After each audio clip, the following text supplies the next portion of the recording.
తెలంగాణ ఉద్యమాన్ని, ఉద్యమ నాయకుడు కేసీఆర్ ని ఇంతకాలం శత్రువులుగా చూసిన తెలుగు సినిమా ఇండస్ట్రీ ఇప్పుడు అదే ఉద్యమ నాయకుని ఇంటి ముందు క్యూ కట్టింది. తెలంగాణ పేరు చెప్పడానికి కూడా ఇష్టపడని సోకాల్డ్ సినిమా పెద్దలంతా అభినందనల వర్షం కురిపించారు. తెలంగాణ సాధించిన కేసీఆర్ ముందు సినిమా డైలాగులు విసిరి ఆయన ప్రాపకం కోసం పాకులాడుతున్నారు. ప్రత్యేక తెలంగాణ వస్తే తెలుగు సినిమా ఇండస్ట్రీ భవిష్యత్తు ఏంటని ప్రశ్నించేవారే ఇప్పుడు తెలుగు వారికి 2 రాష్ట్రాలుంటే తప్పేంటని కొత్త పల్లవి అందుకున్నారు.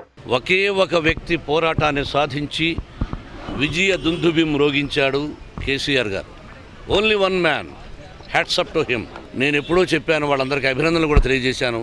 హోల్ హార్టెడ్లీ తెలంగాణ సాధించిన వ్యక్తి కేసీఆర్ గారు.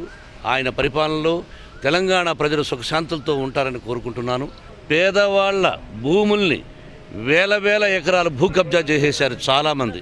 ముందు వాళ్ళందరి దగ్గర లాక్కొని పేద ప్రజలకు ఇవ్వమని ఆయన రిక్వెస్ట్ చేశాను నేను. తెలంగాణ రాష్ట్రం ఏర్పాటు ఖాయంతో పాటు కేసీఆర్ సీఎం సీటుపై కూర్చోవడం గ్యారంటీ అని తేటతెల్లమయ్యాక ఇప్పుడు కేసీఆర్ ఇంటి ముందుకు టాలీవుడ్ తారాగణం క్యూ కట్టింది.